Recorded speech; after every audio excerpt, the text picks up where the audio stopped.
things for the what you call industry. So you can see here, there is a difference is there. When it comes to the Internet of Things, so it means consumer is the main what you call focus. Consumer is the main focus. When it comes to the industrial purposes, so what is important is automation, factories, cities, transportation, machinery. If you connect everything to this what you call internet, then that one we call it as a Internet of Things for the industry. That's the difference between IoT and IIoT. So this is one more very clear what you call distinction you can see here. Yes, very nicely as covered here. So we can find the differences there. See, when we talk about the Industry 4, or when we talk about the Internet of Things, or whether we talk about the Internet of Things for the industry, these are common concepts: data management, connectivity, communication, device security, secure cloud. So if you are using these all things in industry, that too especially when you're using cyber physical system. Yesterday I explained what do you mean by this cyber physical systems. So these cyber physical systems will change in manufacturing companies. Then I call it as a Industry 4. So Internet of Things, connection of physical objects to the internet enabled to publish excess information, mission critical and critical applications. So this my IoT comes in between these two. It means what? It's a connection between Internet of Things and industry. And remember, many people will what you call use the words what you call synonymous for one. Industry 4, IoT for in manufacturing, IIoT. Okay, so all are one and the same. This is a formal definition. The industrial Internet of Things refers to the interconnected sensors, instruments, other devices networked with the computer's industrial application. See, we talked about the SIM. What we are doing in computer integrated manufacturing, we are integrating design, we are integrating manufacturing, we are integrating business plans. They are all integrating with the what you call computer, that to form local networks, or now it is the internet. Now we are talking about connecting of the machines with the what we call information cycle. For that we need to have the sensors. Sensors play a very important role. Sensor, instrument. So these are all in the network. Earlier they were independent. Machines were independent of our computer integrated manufacturing. When it comes to IIoT, so device, every minute device of a machine is connected with the cloud. It means what? A operator, a manager, a supervisor, everybody has got an access to the data of that particular device. Earlier, that device was quite independent. It was not connected. In computer integrated, it was connected with the operators. Now that data is connected with everything. So that is the what you call potential of Internet of Things. Okay. So this is one more picture which will tell you that the difference between your what you call IoT and other things.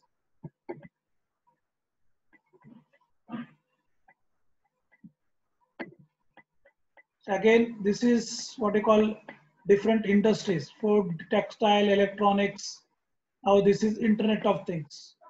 Sensor network in mechanics, factory area is there, everything is there. So this is related with industry. That one I call it as a industrial Internet of Things. When it comes to the Internet of Things, it is general. Okay. So IIoT focuses on productivity and reliability of communication and control of critical application. Okay. So everywhere it's only the analysis of the data. So what we are doing in Big data is the same thing. We are collecting the data and we are trying to find out the pattern by using the machine learning. So that is what happening in all right now, whether it's Amazon, whether it's Flipkart or anything. Machine learn on that one. They try to understand the some pattern out of this big data. Where we are storing this data?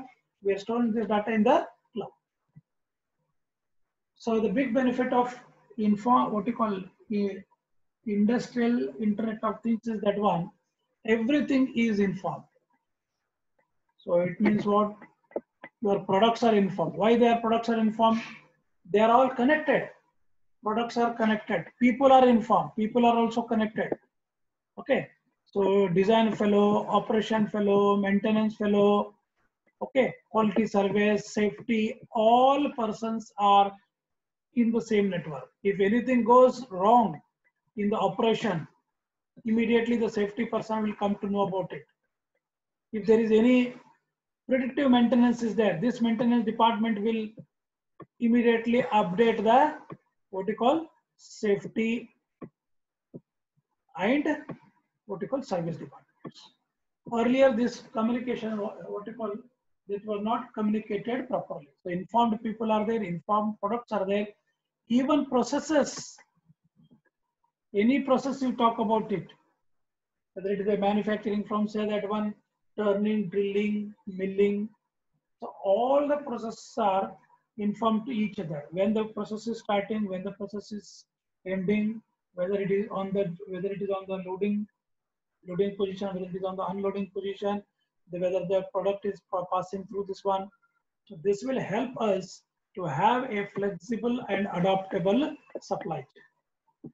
Supply chain is the one which supplies what you call raw material to the factory and the one which supplies the finished good to the customer. So this chain we call it as a supplier chain. So the whole infrastructure now it is what we call connected. So this will enable more efficient manufacturing goods. The point you remember in IIoT, informed products, informed processes, informed people, informed infrastructure. How now I informed about this glass? Just I put a WhatsApp message to you. So you came to know that one, the class is there. How you are joining it? You just by clicking the what you call a single link, you are joining me. I'm sharing everything with you. This is what you call the benefit of Internet of Things. These are the list we can tell that what things will happen when we adopt this Internet of Things for the manufacturing. So first one is that when we are going to get what we call it as a end-to-end integration. Yesterday we talked about different integrations, that is horizontal, vertical, and end-to-end. This is the advantage that end-to-end integration will get it. It connects factory to factory located at different places. This is only possible with what we call Internet of Things. Without the Internet of Things, it has not been possible. It helps to communicate between factory activities and service activities. So it's helped communicate between machine to machine. Machine to machine, they will have a combination. Suppose say that a new design has approached. So once the new design is prepared, the operator who is working on the machine, directly he can download that particular part for the manufacturing. We need not to wait for a single minute to do this one because it is connected one. Once any changes made in the design, so immediately it is reflected in the what you call the operator. A new file will come in the operator's file and he will just click it. He will download that file and he will start manufacturing the new product which is having some defect earlier one. I hope that now it's very clear for you that how this Internet of Things is very much helpful. Okay, so it connects devices directly to the namespace. Namespace means it's a common data where everybody is what they call sharing there. IoT provides advanced connectivity services, physical objects, enables object-to-object communication and data sharing. Okay, so this all can be achieved through what you call it as automation.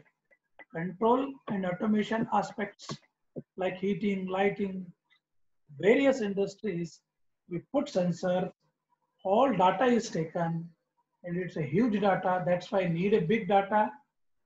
It has to be distributed among everybody so that I go for the cloud computing. When I do these two, my process, my service, my managers, my customers, everyone is connected through the internet. So IoT has multitudes of applications in manufacturing plants. It can facilitate production flow in a manufacturing plant. And IoT devices automatically monitor development cycles, manage warehouses as well as inventories. So these words are very important that you have to remember it. Okay. So it monitors the development cycle. In the beginning, you might have talked about the what you call product life cycle. So that completely monitored by the Internet of Things. Manage warehouses, stock, how much is there, what is the inventory is there. That everything is what you call available for us from that at the fingertip. So industrial Internet of Things can transform the way industry works. It can create autonomous life healing machines. No need to worry about whether the machine is working or not. If any small mistakes are there or maintenance problems are there, the machines will help heal themselves, because with the help of what we call it as a artificial intelligence. For simple example, I can tell you, a lubrication is there. A machine is to be lubricated, and say that that lubrication is to be carried out for after say that 500 of hours. Once the 500 of hours is over, there is no need to stop the machine and what you call lubricate it. The machine itself will stop after 500 hours. It will lubricate on itself. It will drain out the what you call the old lubricant, and it will load it with the fresh lubricant. This is what I call it by self-healing machines. So it will enhance the inventories. You might have seen that one in materials requirement planning, how inventory plays an important role in minimizing the work in progress. Okay. So machine learning helped a lot in all doing this one. Okay. Industries can manage their supply chains using IoT devices, run the production cycle economically. The interconnectivity along with automation reduces human labor and provides faster time to market.